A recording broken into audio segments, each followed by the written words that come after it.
The mover of the original no-confidence motion against the Chief Minister, which was subsequently amended to a motion of confidence in him, was the opposition leader. He called on the House to vote against Fabian Picardo, following what he called the catalogue of his grossly improper actions as outlined in the Principal Auditor's report and the inquiry report. Are we really saying it's okay for someone to hold office who has been found to have attempted to interfere in a criminal investigation, not once, but several times? Is that what we're saying? Is that the message that we are sending people? I don't believe it should be the message that we are sending people, but it will be the message that this House sends, at least on that side of the House, if indeed this motion is not carried. But government MPs stood by the Chief Minister and praised his record in office, while opposition MPs called for him to go. The stability of government must remain anchored to the choice freely expressed by voters. The reason we're here is because they have weaponised this Parliament against the people. I can tell the honourable members that we fully support the Chief Minister.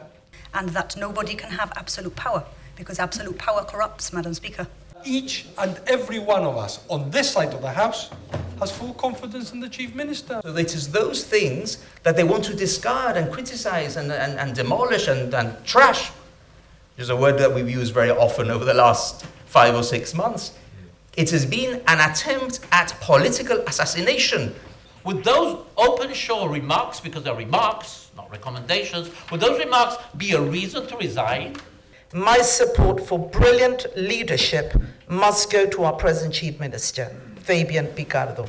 Not once has he slowed down or stopped believing in or working for the good of the people. The Chief Minister has my confidence because he has taken Gibraltar through some of its darkest hours. I truly hope the motion is simply a misguided attempt at playing to the public.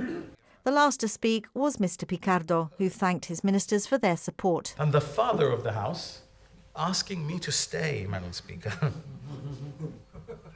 I renew my gratitude to my colleagues for their continued confidence and to the Deputy Chief Minister for moving the amendment, which of course I will support.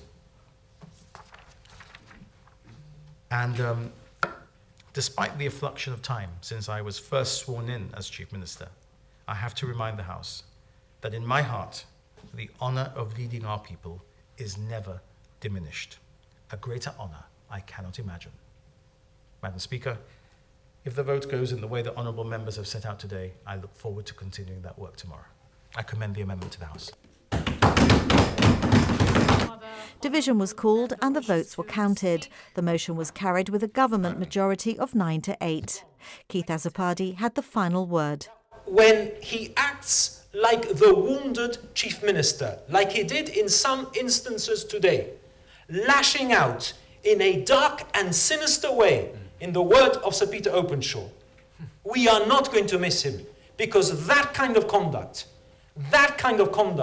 we should never miss in this House. That kind of conduct should be confined to the history books, because there is a better way of behaviour in this House. There is a better way than weaponising Parliament. There is a better way than transgressing the boundaries. And that is why I regret very much how they have taken this motion, amended it, and created it into a motion of confidence into the Chief Minister. But at least one thing is clear, Madam Speaker, that they now own and condone all the improper action too. The House then recessed sine die.